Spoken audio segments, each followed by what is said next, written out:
ఢిల్లీలో పెరుగుతున్న వాయు కాలుష్యంపై ప్రజల్లో అవగాహన కల్పించేందుకు ఎంపీ వంశీకృష్ణ వినూత్న ఆలోచన చేశారు. తానే స్వయంగా డిజైన్ చేసుకున్న ఎలక్ట్రిక్ బైక్ పై పార్లమెంటుకు వెళ్లారు. ఎలక్ట్రిక్ వాహనాల వినియోగం ద్వారా వాయు కాలుష్యాన్ని నియంత్రించవచ్చని సందేశమిచ్చారు. ప్రజాప్రతినిధులు ముందుండి మార్పుకు దారి వేయాలని పిలుపునిచ్చారు.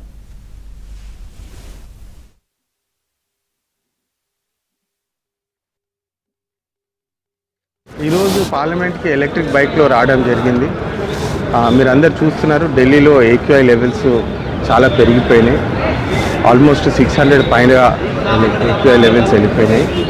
దీనివలన మన నెక్స్ట్ జనరేషన్, మన పిల్లలకు కూడా దగ్గులు, ఇట్లాంటి ఎలర్జీస్ కూడా రావడం చాలా ఎక్కువ అవకాశంగా ఉన్నది.